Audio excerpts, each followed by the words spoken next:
Halo guys, kita kembali di OTR, Off the Record dari FNN, Forum News Network, di edisi hari Rabu tanggal 3 Februari 2021 ya.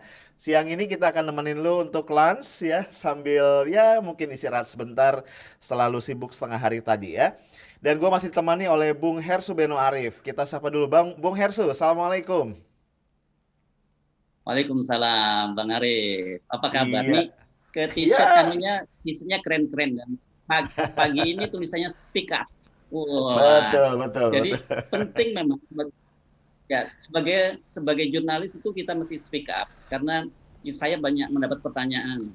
Ini FNN ini portal atau channel apa? Ini sebenarnya channel oposisi ya, dia bilang begitu. Saya mesti Iya, iya. menjelaskan bahwa tugas media itu memang seperti itu. Saya bukan omongan saya deh, saya ngutip yang sering saya kutip ini statement dari pendiri Harian Kompas, Pak PK Ojong. Mhm. Beliau menyatakan bahwa tugas media itu bukan menjadi penjilat penguasa, Ya. tetapi mengkritik penguasa.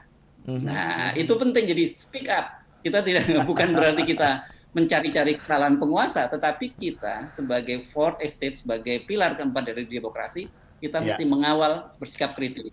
Apalagi situasi sekarang kita tahu oposisi itu kan mati suri. Ya. Parlemen itu relatif sepenuhnya dikuasai oleh pemerintah. Ada Mhm, dua mhm. partai deh yang di sana yang oposisi, tapi satu setengah saya nyebutnya satu setengah oposisi. PKS mudah-mudahan Iya. tetap menjadi oposisi, Iya, Demokrat iya. itu setengah oposisi gitu, oposisi Mhm, ragu-ragu. Nah, mhm. menurut saya kita menarik deh sekarang mumpung lagi rame ngomongin Iya, soal Demokrat yang setengah oposisi itu. iya. Ini udah setengah nih kabarnya ada isu-isu panas tentang kudeta ya, Mas. Pas saya dengar istilah kudeta, itu tak pikir nih yang mau diomongin Myanmar, Mas. Ya. Kemarin saya baca headline ya beberapa media, ini kudeta nih kayaknya Myanmar, tapi kok ada AHY di situ gitu ya. Ini kenapa urusannya Myanmar sama Ya, AHY? ya, ya. Ternyata bukan Myanmar ya, Mas, tapi partainya rumahnya Ya. AHY nih. Nah, ini betul saya setuju ini menarik buat diangkat ya, Mas, karena banyak faktor yang terkait di situ ya. Tadi kan kata Mas, setengah oposisi kan gitu ya. Ini yang setengah ini bisa hilang lagi Mas Hmm. kalau kudetanya berhasil. Nah, jadi saya jadi pengen tahu nih, kalau dari Ya, perspektif ya. Mas Hersu nih ngelihatnya si kudeta-kudeta di apa di Demokrat ini apa ceritanya nih Mas? Ya. Ini menarik ini karena ternyata yang kemarin kan kalau kita baca-baca muncul beberapa orang yang mengklaim mereka sebagai pendiri gitu. Bahkan Ya. disebut kemarin ada 4 faksi. Wah, ini jadi Mhm, 4 mhm. mata penjuru mata angin lah. Ada katanya disebut-sebut ini. Ini kan klaim ya yang mesti kita Ya. ada faksinya Ketua Umum Subur Budi Santoso, ada Mhm. faksinya Ketua Umum mantan Ketua Umum Hadi Utomo yang ini notabene adalah ipar Pak SBY sendiri almarhum, ini dua-duanya almarhum. Ada Mhm. faksinya Anas Urbaningrum yang sekarang sedang Mhm. jadi santri di mana di Sukamiskin, di Suap RP miskin. Sukamiskin kan Ya. begitu. Ada faksinya Marzuki Ali gitu. Iya. Tetapi harus kita sadari semua sejak awal bahwa partai-partai politik di Indonesia ini sebenarnya ini kayak semacam private company gitu. Dan kemudian Oke. ada saham mayority dan bahkan Mhm. mungkin bahkan saham mayority, saham tunggal gitu. Kalau kita Ya. lihat partai-partai PDIP itu ya saham mayoritas saham tunggalnya itu Ibu Mega. Ya. Gerindra saham tunggalnya itu Pak Prabowo.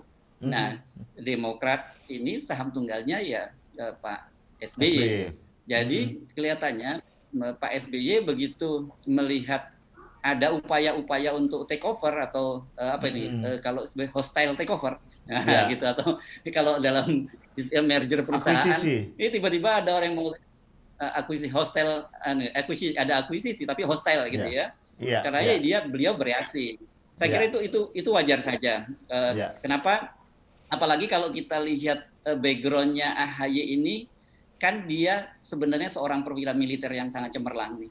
iya. Dia tapi kemudian ditarik oleh orang tuanya itu Mhm, ya antara waktu itu ada Pak SBY dan Bu uh, Ani untuk mhm. ke dunia politik menjadi calon gubernur DKI Jakarta. Tapi kan kita tahu gagal Ya. dan kemudian karir cemerlang dari Agus Harimurti itu terhenti di pangkat mayor gitu ya. Sebentar Ya, lagi ya. letkol tapi dia berhenti di mayor. Mhm.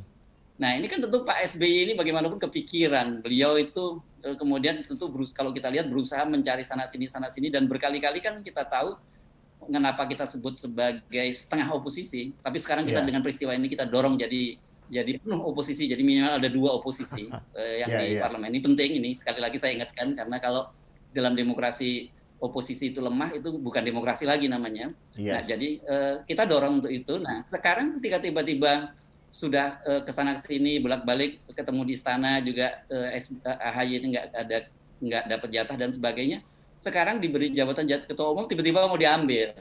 Yes. Jadi wajar dong kalau kemudian tiba-tiba langsung nyap-nyapan begitu, Betul, betul, eh, betul. Bang Arief. Iya, ini menarik Mas. Tadi Mas katakan ada faksi-faksi di partai politik ya Mas. Saya juga jadi ingin menggarisbawahi. Kadang-kadang kan orang Ya. nih suka apa ya? Suka berpikir terlalu ideal dan lupa esensi dari partai politik Mas. Termasuk ada partai, ada parpol Mhm, lah, sebut mhm. saja PDIP yang kemarin dalam kasus bansos misalnya ya, ketika orang bicara tentang ada faksi di situ, ada Ya. faksi Puan atau ada faksi Prananda, lalu ada kadernya yang mengatakan, oh nggak ada, di partai kita tuh nggak ada, semuanya tegak lurus kepada ketua umum. Misalnya kayak gitu. Saya ingin ketawa aja mas, karena ya namanya faction atau faksionalisasi, kebetulan waktu saya nulis disertasi juga tentang ini, faksi itu adalah satu hal yang nggak mungkin nggak ada di partai politik ya mas. Karena partai politik itu kan sederhananya kumpulan para politisi. Politisi itu adalah orang-orang yang Ya. memang nature-nya mencari kekuasaan. Perkara nanti kekuasaannya setelah Ya. didapat buat apa itu masalah baik buruk kita bisa berdebat. Tapi esensinya mereka adalah orang yang ingin mencari kekuasaan. Nah wajar kalau kemudian mereka berkelompok dan Mhm. membentuk faksi. Jadi kalau sampai ada partai politik mengaku tidak berfaksi itu kayaknya agak ajaib gitu ya. Nah cuma kemudian ini menjadi menarik ya. Karena fakta sosial yang ini nature kalau bahasa agamanya sunatullah ini kerap dimanfaatkan mas oleh tangan-tangan kotor lah kalau istilah saya ya. Tangan-tangan kotor di luar partai tersebut untuk kemudian menimbulkan persoalan yang lebih jauh. Ini yang kita sayangkan. Ya karena kemudian partai diambil alih, partai dikudeta itu menjadi kayaknya cerita yang apa ya, cenderung berulang Mas di dunia politik kita. Dan kalau menggunakan istilah Mas tadi ya, kalau di dunia usaha misalnya take over atau akuisisi juga wajar. Tapi menjadi disayangkan ketika itu hostile takeover atau hostile acquisition. Dan kalau kita flashback ke belakang, kayaknya Mas, mungkin Mas Hersu sebagai jurnalis pasti punya banyak catatan ya. Hampir semua parpol di Indonesia itu jadi target operasi, Mas. Gimana tuh Mas Hersu ngelihatnya? Oke. Ya, betul.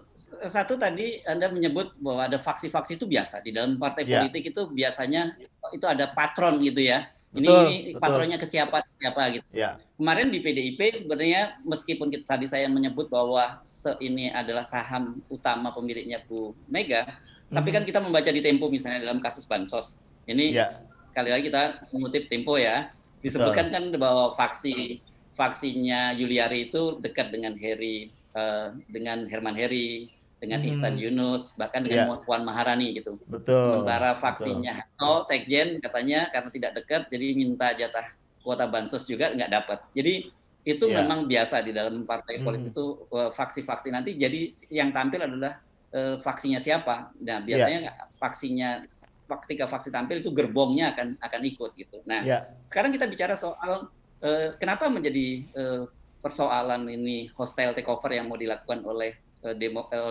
Muldoko ini. Karena ya. satu tadi ya, kita sepakat kalau itu dinamika internal itu wajar gitu. Yes. Tetapi ketika kemudian melibatkan punggawa istana, nah Ya, ini yang jadi persoalan. Mengapa? ya, Karena tadi kita bicara soal dalam konteks demokrasi. ya. Soal begini-begini memang jujur kita punya catatan lengkap nih bagaimana rezim Jokowi ini melakukan konsolidasi kekuasaan, melemahkan Mhm. oposisi dengan cara ya tadi melemahkan partai-partai politik. Kita sebut Ya, Golkar, misalnya dinamika Golkar bagaimana kemudian akhirnya muncul kesepakatan muncul Airlangga Hartarto sekarang, dan ya. kemudian Airlangga langsung menjadi salah satu menteri. Ini kan kalau kita Mhm. menggunakan struktur di Golkar kan seolah-olah jadi sebenarnya ketua umumnya adalah Airlangga, tapi ketua dewan pembinanya dalam tanda petik itu Pak Jokowi kan gitu. Betul, Kemudian betul. P3 ya. P3. Sekarang Suharto Manoarfa juga jadi menteri gitu. Kalau dulu kan Ya, Pujan Farid dan Rumah Hurmuzi, karena tapi ya. Rumah Hurmuzi kemudian masuk ke pesantren di Mhm. Sukamiskin, Ya, akhirnya sekarang kita tahu Pak Suharto Manoarfa yang jadi ketua. Nah, ya, kalau ya. semua para ketua umum partai ini jadikan menteri kan otomatis ketua dewan pembinanya presiden. Ini kan nggak Mhm, sehat. mhm. Terakhir bahkan berkarya tuh loh. Berkarya ini Ya, kan ya. partai yang tidak lolos parlemen, tidak lolos parlemen, itu Mhm, juga mhm. diambil alih.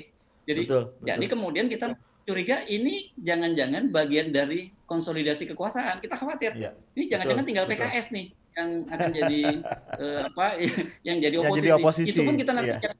ya kita pertanyakan gampang banget kok kalau mau mengambil alih itu cari aja kasusnya seperti kasusnya Haritanu misalnya begitu. Iya. Haritanu dulu kan dia ketika pemilu 2014 dia menjadi pendukung dari Prabowo. Mhm. Nah, kemudian pada tahun 2019 ini totally menjadi pendukungnya Pak Jokowi karena Iya. banyak orang menyebut ini karena kasus mobil age gitu ya di Mmm. kasus Kejaksaan Agung diusut kasusnya gitu. Tapi Iya, saya kira iya. mungkin Pak Haritanu kalau tahu begitu belakangan Pak Prabowo dan Sandiaga Uno juga masuk kabinet, dia pasti ngapain dua dulu ya. itu Akhirnya semua reuni situasinya ya? ya Akhirnya ya semua reuni kan di itu kabinet, coba. Mas? Oke, sebagai seorang jurnalis dan juga sebagai seorang akademisi, Anda kan melihat fenomena-fenomena ini menarik kan bagaimana Betul. terjadi bahwa hampir semua ini dalam rangka konsolidasi kekuasaan, Iya, meskipun iya, kalau kita baca kasus ini agak berbeda. Meskipun iya. Pak Jokowi pasti kalau berhasil akan dapat keuntungannya, karena ini yang Betul, disebutkan ini dalam rangka Pak Muldoko itu mencari kendaraan untuk tahun 2024. betul. Itu juga normal saja sebagai seorang Iya. politisi mau cari kendaraan. Ya, Mhm, tapi mhm. kalau mau cari kendaraan, ya jangan langsung ambil hostile takeover dong, gitu. Bagaimanapun kan hubungan Pak Muldoko itu dengan Pak SBY ini kan cukup baik, cukup Iya. dekat. Beliau diangkat jadi Panglima TNI masa Pak SBY jadi presiden pada akhir Mhm, masa mhm. jabatan kedua Pak SBY tahun 2013 gitu. Dan Mhm, kemudian mhm. kalau kita lihat di grup-grup pertemanan banyak sekali foto-foto Pak Iya. Muldoko yang mencium tangan Pak SBY dengan berbagai versi. Jadi Mhm, rasanya mhm. kalau ini orang Jawa bilang, ini kok gimana ya, kok nggak punya unggah-ungguh ya dulu ini anak yang Betul, betul. dibesarkan, yang dulu tawaduk. Kan jika Mhm. mencium tangan itu kan sikap tawaduk dari seorang anak kepada bapak. Walaupun sebenarnya ketika itu masuk ke ranah publik Mmm, itu sebenarnya tidak mhm. layak, apalagi dalam sebuah Betul. negara demokrasi kan begitu. Itu Iya, saya kira. Saya ingin pendapat Anda dari sisi yang iya. lebih akademis deh. Gitu. Iya. Kalau saya ngelihat kembali begini, Mas, kita kan pasca 98 ya, Mas, ya, pasca reformasi itu sepakat ya memilih jalan demokrasi. Nah, kita harusnya berangkat dari Hmm. situ. Nah, kemudian menjadi sangat miris kita melihat bahwa tidak ada upaya dari aktor-aktor utama di demokrasi ini untuk membangun demokrasi kita menuju demokrasi yang lebih substansial gitu ya. Justru yang terjadi sebaliknya. Kita mandek di demokrasi formal elektoral dan kemudian para aktor ini menunggangi demokrasi tadi justru untuk mengebiri atau bahkan atau setidaknya menodai demokrasi. Dan kita jangan lupa bahwa negara itu kan punya semua resources, Mas. Jadi, katakanlah ya ketika terjadi so-called hostile takeover, ketika terjadi tunggang menunggangi, the biggest question adalah resourcesnya siapa yang dipakai. Kan begitu ya. Katakanlah kalau saya seorang aktor politik nih, saya ingin mencari kendaraan, harusnya saya menggunakan my own resources. Nah, tapi ketika yang melakukan itu adalah pejabat tinggi negara di lingkar utama kekuasaan, maka pertanyaan tadi yang muncul, apa iya dia tidak menggunakan resources negara? Nah, ini kan yang harus kita garis bawahi. Karena rupanya memang para pejabat kita ini punya kebiasaan buruk ya, menggunakan resource negara nih untuk manuver-manuver di luar urusan negara. Ya kita tahu lah misalnya dalam bentuk atau skala yang lebih ringan, tapi menurut saya joroknya sama ya. Bagaimana misalnya para pejabat atau incumbent yang akan maju dalam putaran kedua atau dalam masa jabatan kedua misalnya, itu pasti akan memanfaatkan sumber daya yang dia punya ya, termasuk kemarin misalnya menggunakan bansos untuk kampanye. Nah, saya melihat hal itu. Kalau misalnya Pak Muldoko memang apa namanya tadi melakukan upaya hostile takeover itu kan dia bisa lakukan itu karena orang melihat bahwa Pak Muldoko punya resources. Karena kalau punten, kalau Pak Muldoko adalah nobody, ya katakanlah bukan KSP, apa iya dia bisa ngacak-ngacak, let's say Demokrat ya, dengan langkah-langkah yang kemarin? Kan nggak mungkin. Ya, jadi saya membayangkan ya, Mas ini kader-kader Demokrat nih atau orang-orang dalam atau mantan kader ya yang disebut bersamaan dengan Pak Muldoko melakukan upaya-upaya kudeta ini kan pasti ngelihat kan. Ini yang ngajakin ini siapa? Kalau yang ngajakin saya ini nobody yang tidak punya resources masa ia disambut begitu. Nah, ini yang menurut saya menjadi jauh lebih lebih apa? Lebih serius. Karena aktor-aktor yang diharapkan justru terus menumbuhkan demokrasi malah kemudian memanfaatkan itu yang dampaknya justru merusak demokrasi itu sendiri. Gitu Mas Hersu kalau saya lihat. Nah, cuma yang menarik begini Mas, tadi kalau Mas Ya. Hersu kan menyoroti sisi yang tanda kutip ya agak personal ya. Ada hubungan pribadi, ada Mhm. sejarah yang mestinya tidak dilupakan begitu saja antara Muldoko dengan Pak SBY. Dan saya rasa juga Pak Mhm. SBY berarti kita juga harus bicara AHY gitu ya. Tiga orang ini kan sebenarnya punya kesamaan, Mas. Yes. Ya, mereka orang-orang militer, Ya. background militer, yang setahu saya masih yang bukan militer, orang-orang itu kan sekali jadi soldier itu kan sampai sampai akhir hayat itu tentara, Mas, mestinya yang pegang nilai-nilai gitu ya. Apalagi mereka ini Ya. apa namanya sama-sama tentara yang bukan tentara yang biasa ya. Semuanya peraih Adi Makayasa Ya. pada zamannya masing-masing. Ini bayangan saya Betul. mestinya ada ikatan Ya. psikologis, ada ikatan apa ya, ikatan Ya. nilai-nilai gitu ya. Sehingga mungkin kalau kita kupas Ya. ini kenapa bisa begini juga menarik, Mas.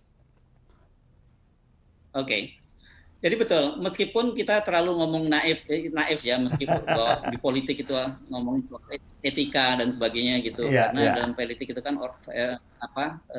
nilai anunya kepentingan ya, nilai utamanya. Tapi Betul, menurut saya betul. value itu dimanapun tuh virtue itu mesti tetap kita Mhm. junjung tinggi karena Iya, bagaimanapun di sebuah negara itu dalam kehidupan kita pribadi pun masalah-masalah norma, etika dan sebagainya tetap kita junjung tinggi. Anda tadi iya. menarik tuh kalau menyoroti soal background tiga orang ini. Ini kan kita tahu Pak SBY itu adalah peraih Adi Makayasa tahun 73. Jadi Iya, mereka lulusan terbaik tahun iya. 73. Sayangnya memang di kemiliteran itu pangkat terakhirnya itu yang resmi ya, itu Mhm. adalah Letnan Jenderal. Iya, Karena kalau bintang empatnya itu bintang empat kehormatan itu dalam betul. militer seperti itu banyak itu orang seperti Hendro Priyono, Agung Mhm. Gumelar, terus kemudian Luhut dan sebagainya itu dia mendapat kenaikan pangkat kehormatan. Jadi disebutnya sebagai Jenderal Hor. Dan Mhm. tentu saja saya masih teringat pada waktu beliau dihentikan karir militernya dan kemudian diangkat menjadi Menteri Pertambangan Mentan pada masa pemerintahan Presiden Abdurrahman Wahid, itu Pak Iya. SBY itu nangis gitu. Mhm. Karena cita-cita seorang anggota militer itu adalah menjadi kasat dan kemudian kalau syukur kalau kemudian jadi pangap gitu. Mhm. Mhm. Dan Muldoko itu lulusan Akmil tahun 81. Nah, Iya. dia juga peraih Adi Makayasa tahun 81. Dan dia mendapatkan jabatan tertinggi sebagai Panglima TNI itu di masanya Pak SBY. Itu Mhm. Kasat juga Mhm. di masanya Pak SBY. Jadi Iya. bagaimanapun juga meskipun itu adalah prestasi tadi Pak Muldoko, tetapi kita tahu jabatan Kasat, jabatan Panglima TNI itu jabatan politik. Jadi Iya. bagaimanapun juga Pak SBY itu punya saham untuk membesarkan Muldoko gitu. Dalam karir Mhm. Mhm. karir Muldoko itu dia punya kontribusi yang cukup besar. Makanya lepas dari persoalan bahwa secara etika di publik itu tidak pantas Muldoko mencium tangannya Pak SBY, tapi menurut saya Mhm. mungkin ini bentuk wujud dari terima kasih dari Muldoko ketika karirnya dia bisa sampai pada puncak menjadi Panglima TNI. Itu Mhm. itu Mhm. itu yang perlu kita pahami. Dan berikutnya yang menariknya juga Agus Harimurti ini juga lulusan terbaik dari Akmil. Dia lulusan Akmil tahun 2000. Jadi Iya. ini sebenarnya adalah kompetisi tiga orang peraih Adi Makayasa gitu. Cuman yang dua itu sampai puncak, yang satu dia puncaknya sampai presiden, di militer dia Iya.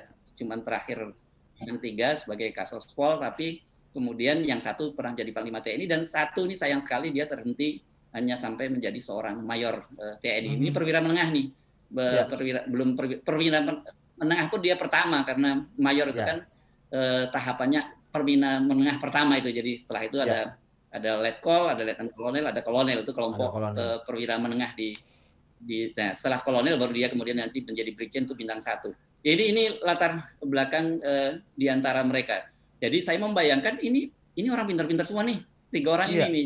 Otaknya Adi Makayasa itu kan bukan hanya otaknya yang pintar kan, tapi Ya, dia juga secara fisik kesamaptaannya juga bagus gitu. betul, betul. Jadi ini persaingan ini menarik untuk diikuti. Mhm, mhm, Tapi mhm. ini background mereka. Tapi saya lihat begini, kan orang banyak menyebut Agus SBY ini baperan nih, baru begini saja udah udah Iya, iya, iya. ribut-ribut gitu. Dan Iya, kemudian kalau cuma ada 5 orang, apalagi yang aktif cuma satu, kenapa ribut? Tapi iya, ketika kemudian kemarin ada jumpa pers dari apa yang disebut faksi-faksi di Demokrat, meskipun sekarang kita tahu mereka ada di luar, saya menjadi paham kenapa kemudian Agus Harimurti segera mengumumkan ini, karena dia tahu ada faksi-faksi itu. Jadi iya, kira-kira kalau dalam operasi militer ini, operasi kudeta ini diintercept gerakan ini gitu ya. iya, iya, iya, Jadi iya, iya. sebelum sebelum membesar gue intercept dulu nih. Itu Mhm, kira-kira mhm, yang dilakukan mhm, oleh mhm. SBY dan AHY. Ah, Jadi jangan iya, lupa loh, Pak SBY ini bagaimanapun beliau jago strategi. Nah, yes. tapi satu hal nih yang saya ingin nanti kita diskusikan, Bang Arief, ini berkaitan dengan mengapa kemudian kudeta dari Muldoko itu gagal. Ini menarik untuk kita perbincangkan.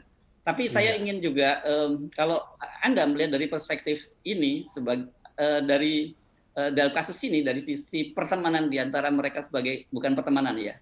Tadi esprit de corps itu iya, bagaimana sih kita harusnya melihatnya itu, Bang Arief? iya. Kalau saya melihat begini, Mas, tadi saya ingin menyoroti masalah etika ya, Mas ya.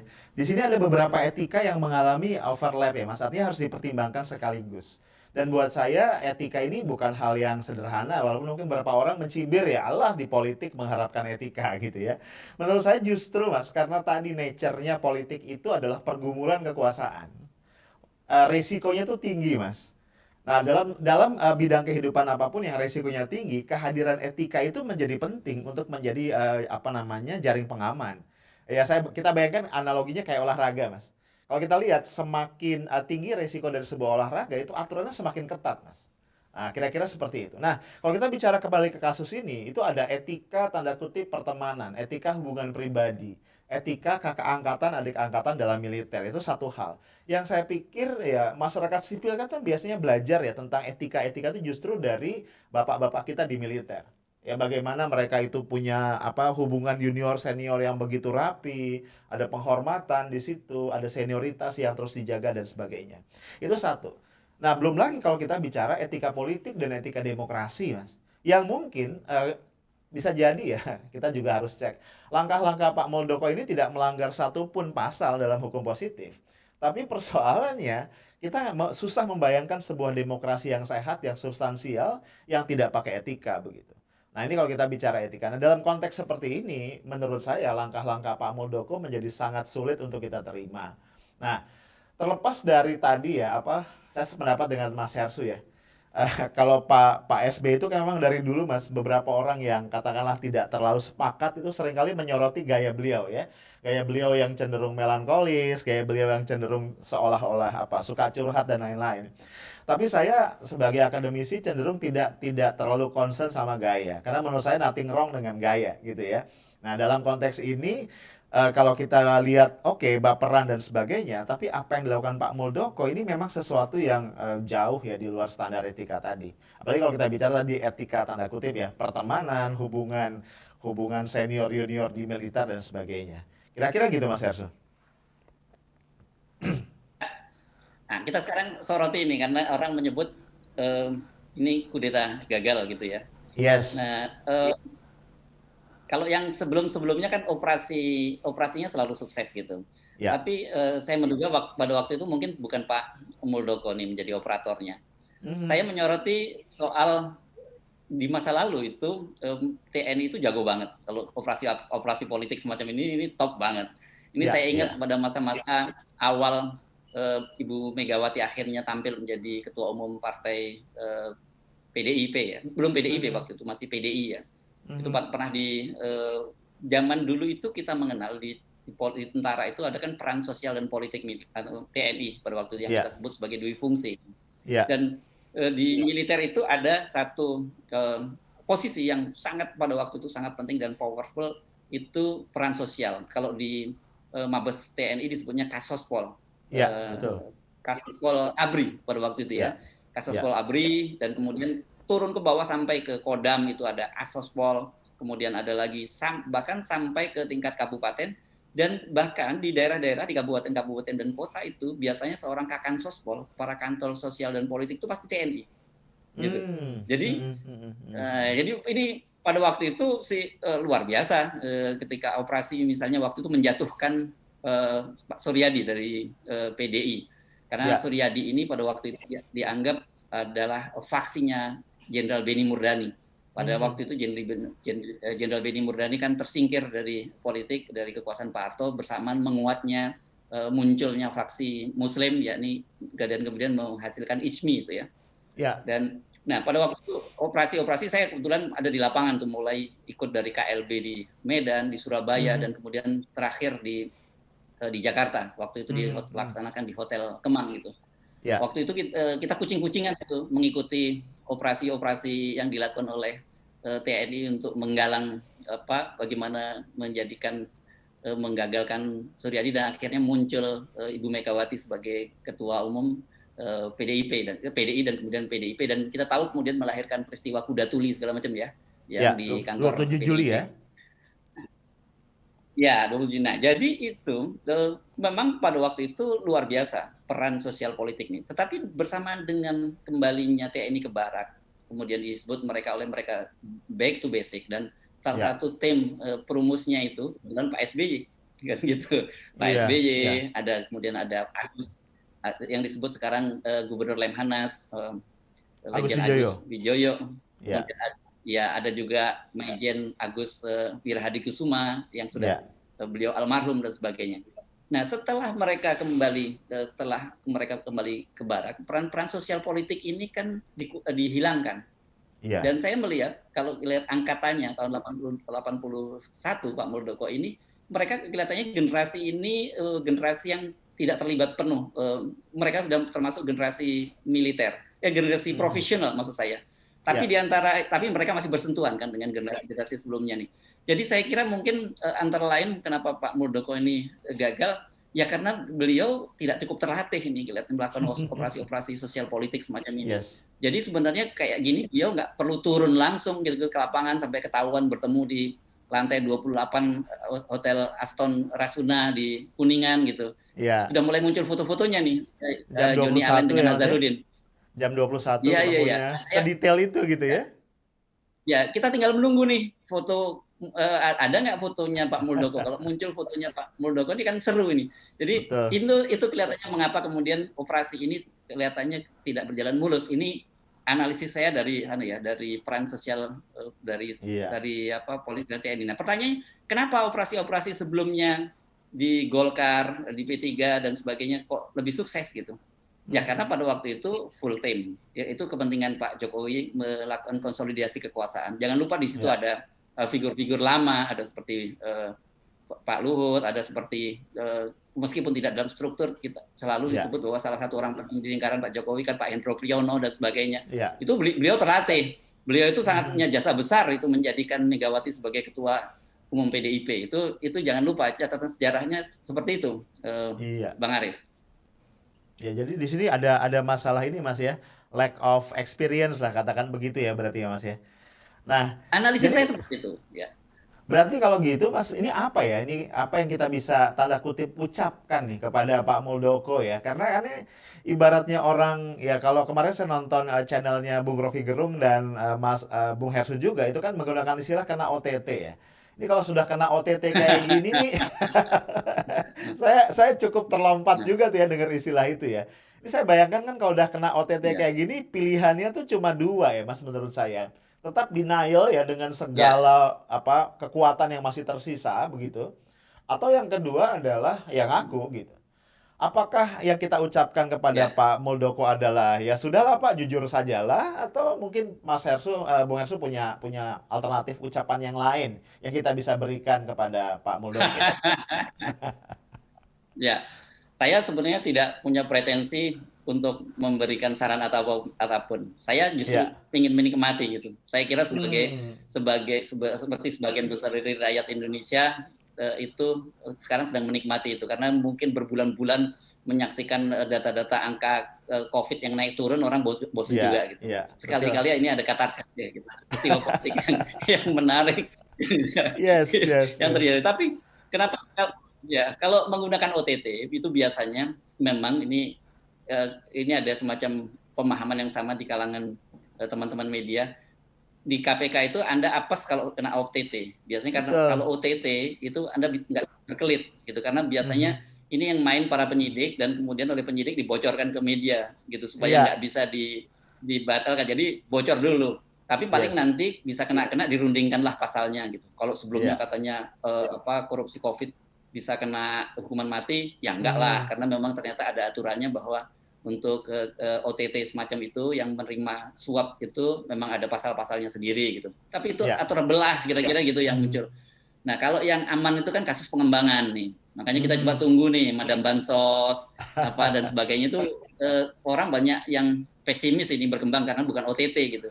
Mungkin Ya. akan OTT. Tapi ini memang saya kira terminologi yang disampaikan oleh Bung Rocky Gerung benar, OTT karena Ya. tadi ketahuan dia bilang bahwa Yes. orang datang ke rumah saya, enggak, lu datang jam 21 lu. Rahlan tuh kejam juga ya, Mas. Iya nih, Mas.